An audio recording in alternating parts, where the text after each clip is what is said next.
Welcome to the Man Cave Podcast with Dan Casper. What's up, everybody? Welcome to this episode of the Man Cave Podcast, brought to you by our good friends from Hy-Vee and Toyson Ford. And again, shout out to Resonance Branding Company, the official swag provider for the podcast and the radio program.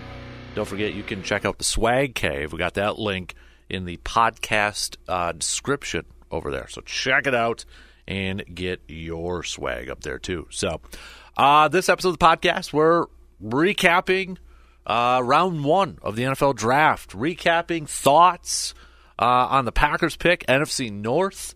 Also Atlanta with a huge surprise with Michael Penix Jr.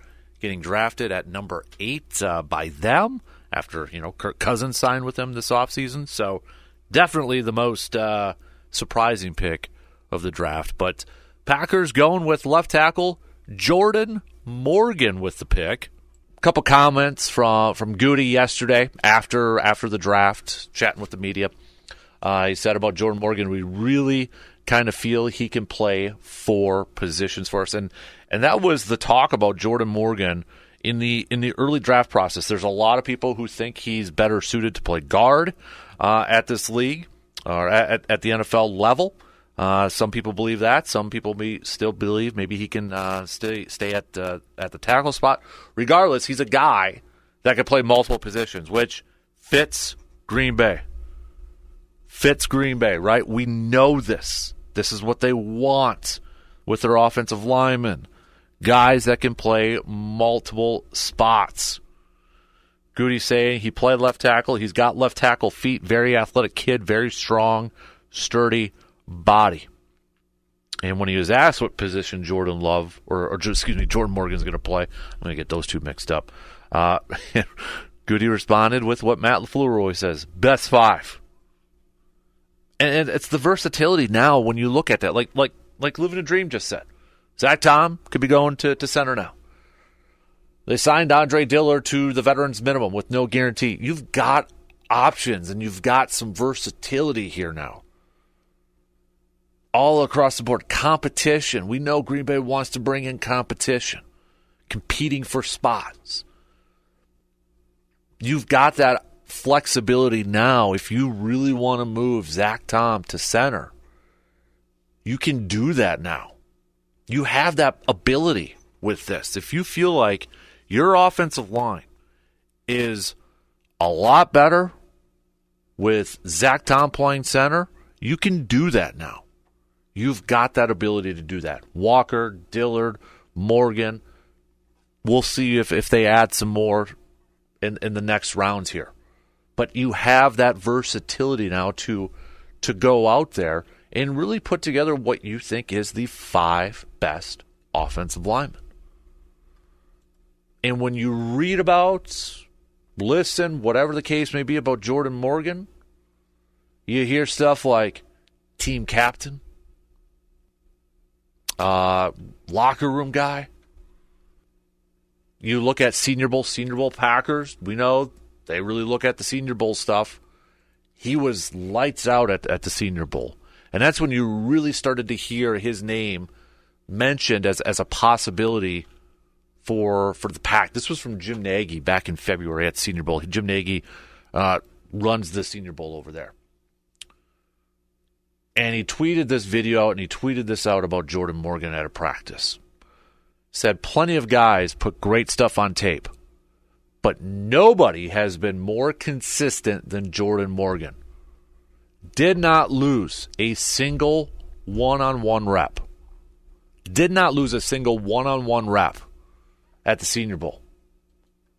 And at that time, because I know some people were saying, oh, he's got a torn ACL. People were tweeting at me, yeah, but he's got a torn ACL. That was February. He was playing in Senior Bowl. First of all, he played this whole previous season. So, I mean, he's post-ACL. It's not like he's still, not able to go out there and do anything. But this was 14 months post-ACL, and he won every single one-on-one. He's going to get better. He's going to get stronger now. It just fits, okay? It might not have been the sexy pick last night. Might have been, and that's the thing for, I think, a lot of us fans. We get enamored with mock drafts and we hear these talking heads and we highlight a few. It's like we fall in love with our guys, and then when that guy is not picked, we get a little upset initially. This is a solid pick. I'm here to tell you, Packers fans, this is a solid pick. It's a good pick.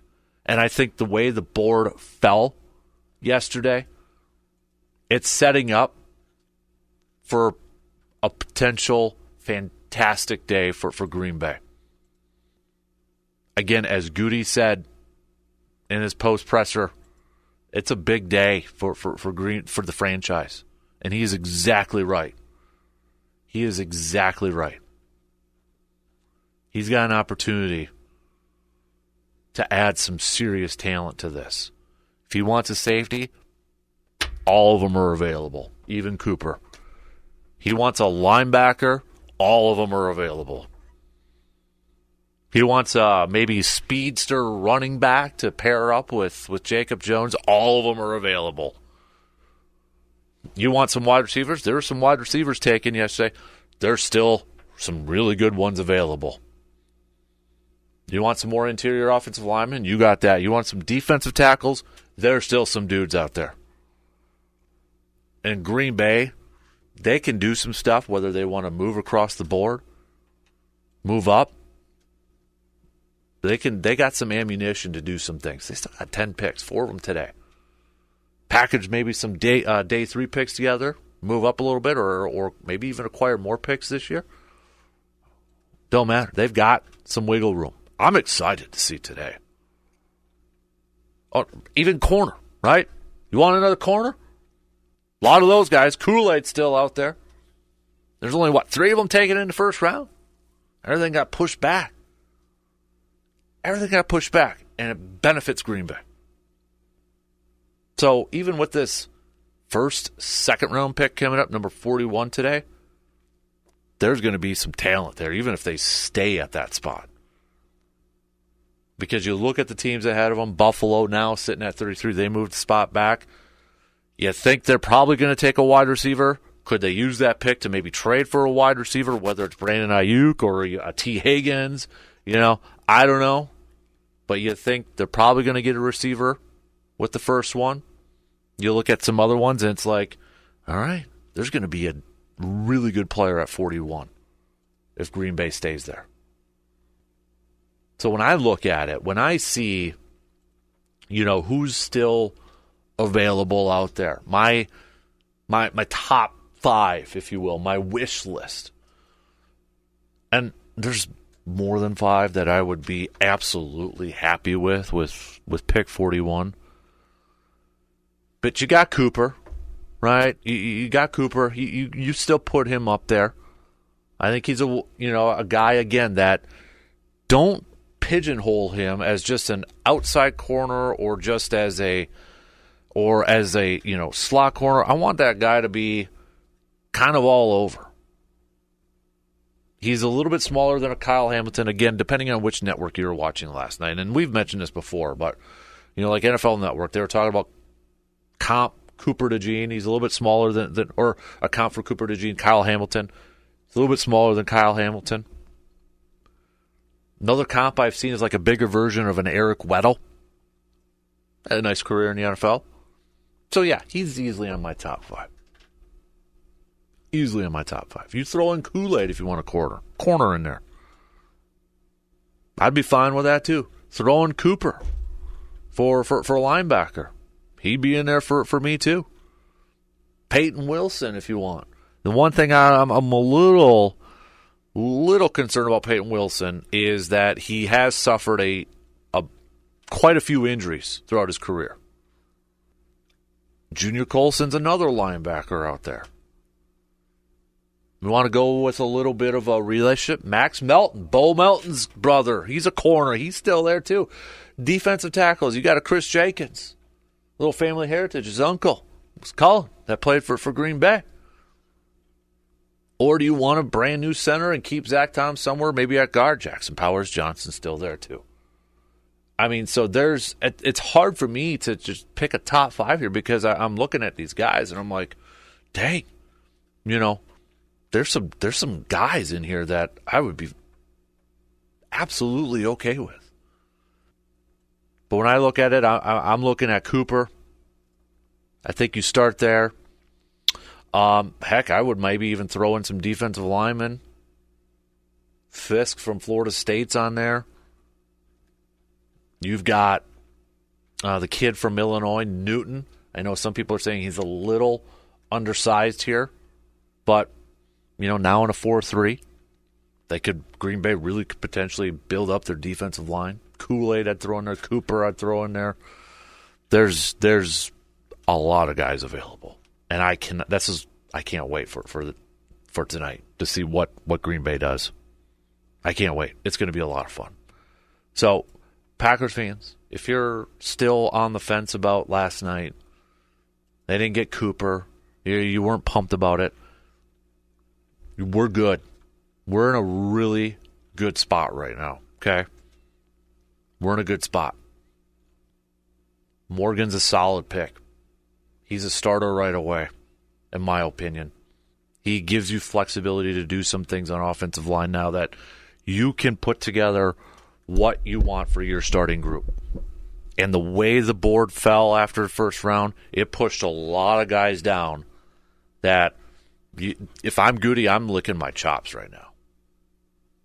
I'm feeling pretty good where I'm at right now. In fact, if anything, I'm trying to maybe see how can I acquire another second rounder without giving up my third rounders. Can I package some things here? Maybe even some future stuff. There's just that many really good players, in my opinion, that are still sitting there. And what's fun about day 2, it comes off firing right away. It comes off like teams are going to go up there. You got some movement right away, maybe some trades going in there because you got these teams that didn't realize this guy was going to be still available at the beginning of the second round. So you've got a lot of movement going around. You got quick picks coming off the board here. It comes fast and heavy. Man, I'm excited, man. Oh, dude, so I am so pumped up here. I don't know if I'm going to be upset necessarily with what they do with second round. I mean, I'll be one of the first ones to say, too, like, I wasn't 100% sold on maybe getting another wide receiver here, but looking at some of the guys that are still available out there, Adonai Mitchell from Texas, he's still available. Ladd McConkey, still available. You got Keon Coleman from Florida State, still available.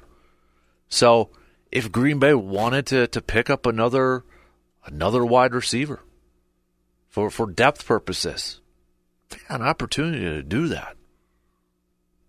They got an opportunity, a pretty darn good. I mean, even especially if they want maybe a little bit of a bigger one. Adonai Mitchell, 6'2". Keon Coleman, 6'3". Mitchell ran a 4.34, so if you want a speedster at that wide receiver position, you could go Mitchell from Texas.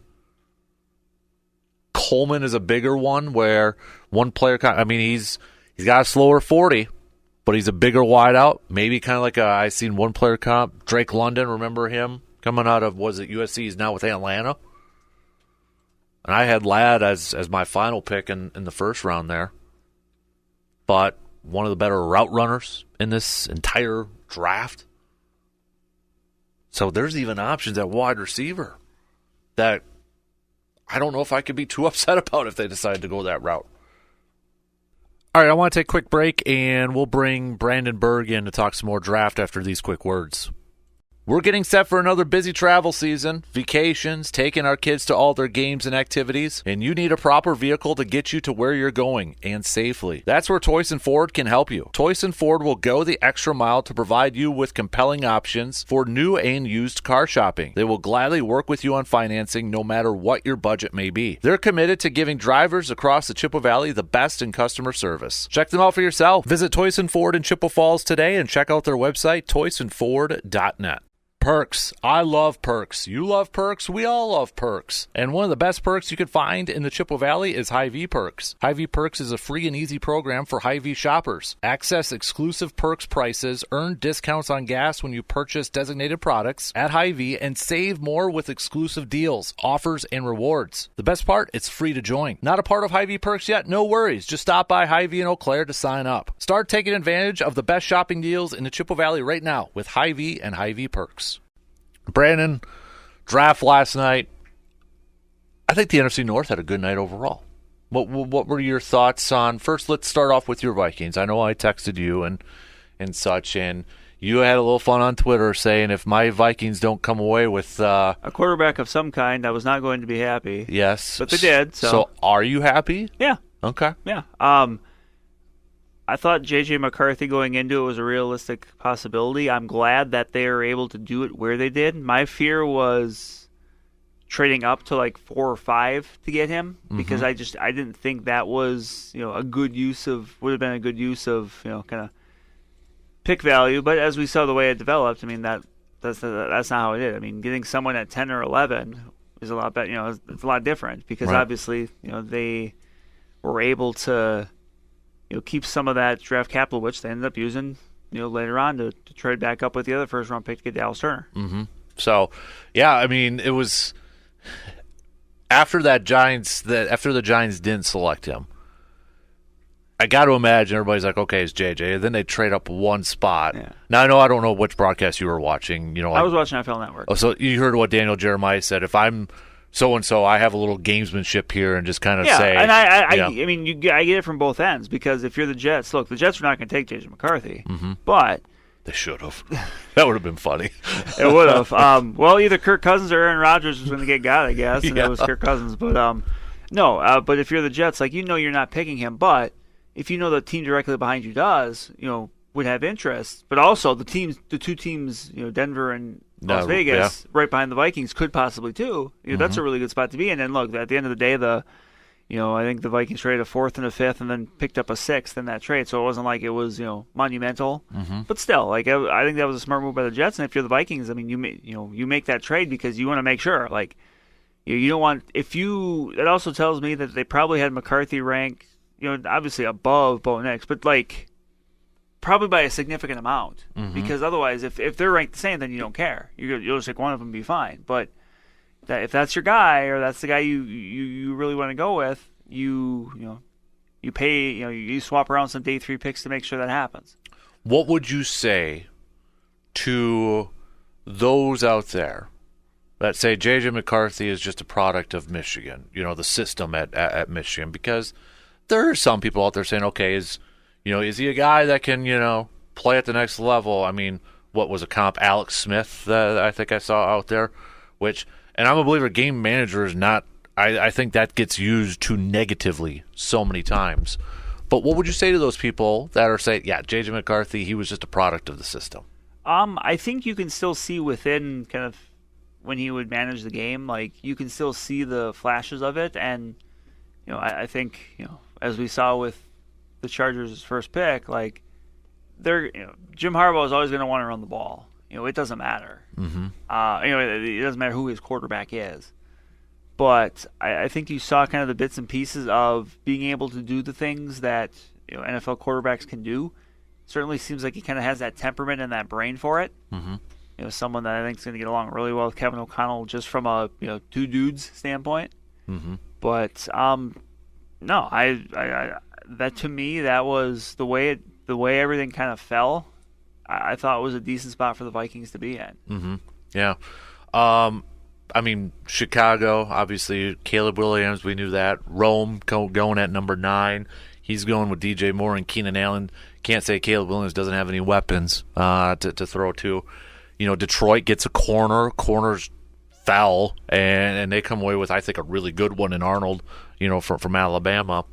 And then Green Bay gets Morgan, which, I mean, he was Mel Kiper's, one of his original picks for Green Bay in the first mock in February. And I know when the name was there, I just had the reaction like, oh, okay, yeah. And I'll be honest, when I was doing my mocks, I was like, I wouldn't mind trying to get Morgan in a second. I just didn't think he'd be there in a second. And I actually had him mocked to San Francisco in the first round at that back end. But, I look at Morgan. I know there was a lot of fans because Cooper was still there.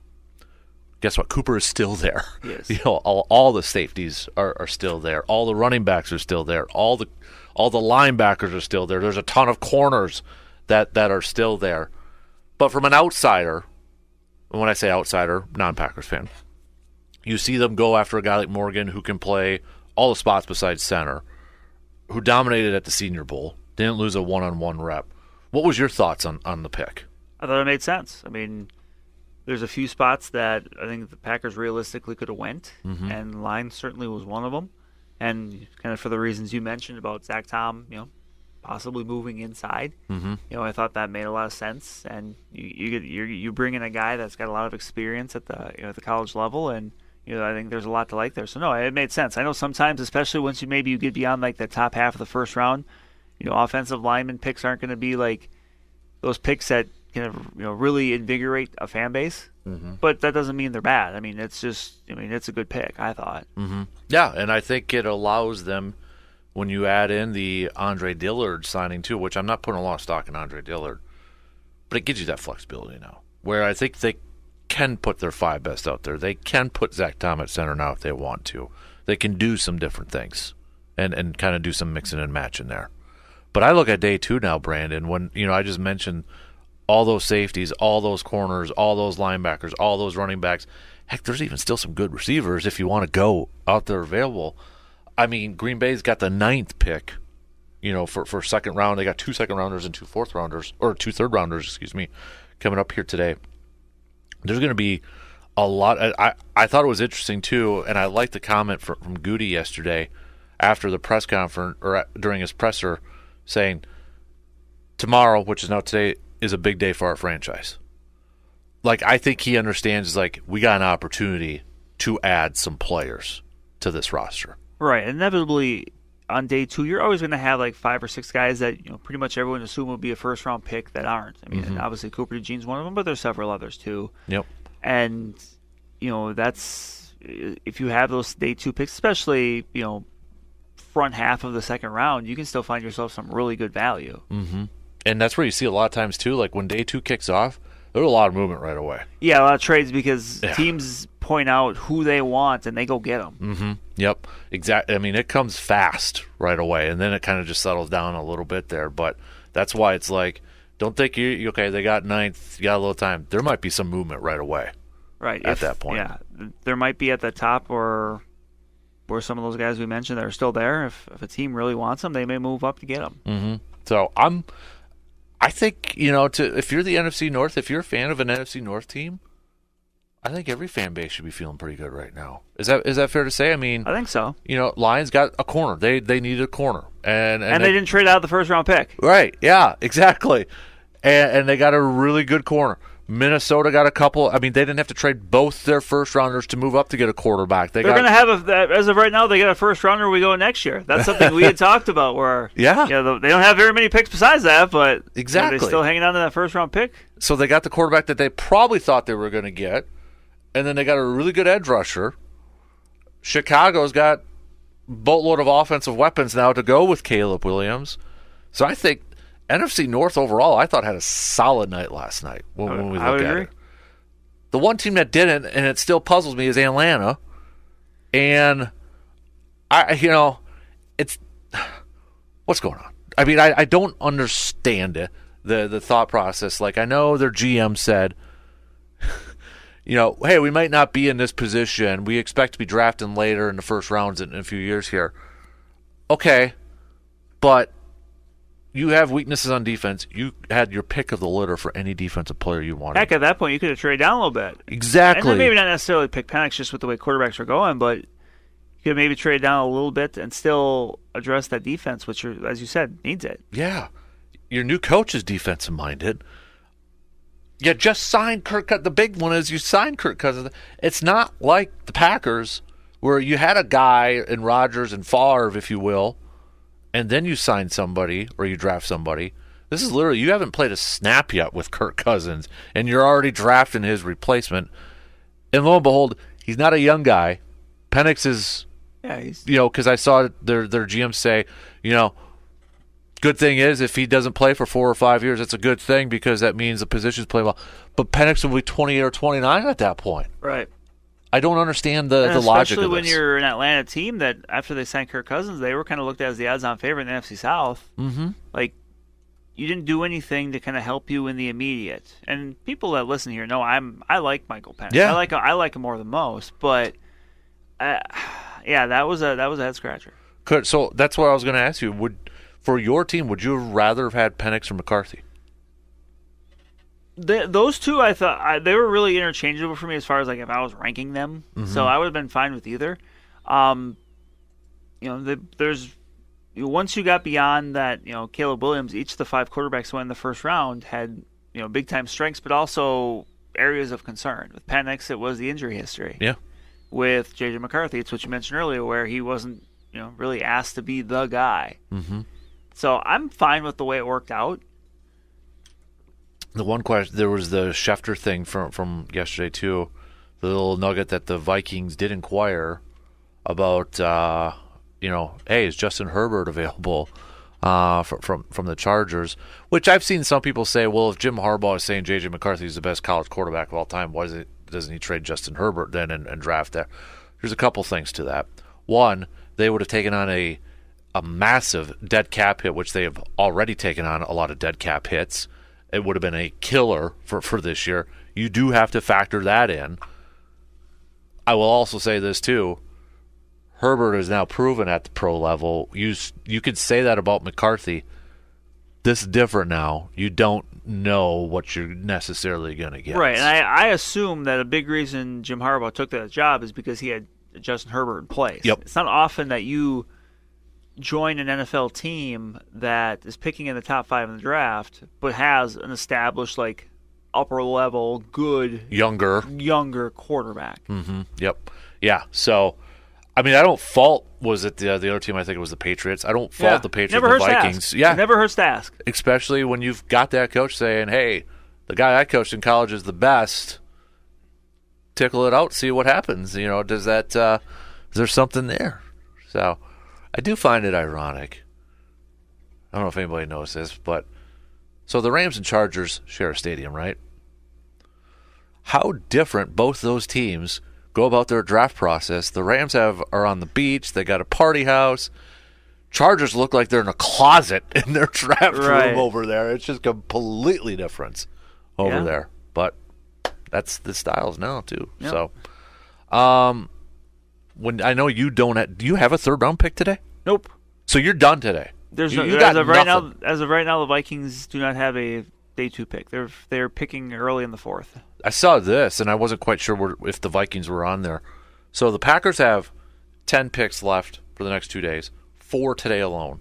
The rest of the NFC North, 12 picks and just 2 today. Right, because I know the Bears were already a little understocked just from moves and stuff, and the Vikings no day 2s, and then they're pretty busy on day 3. Mm-hmm.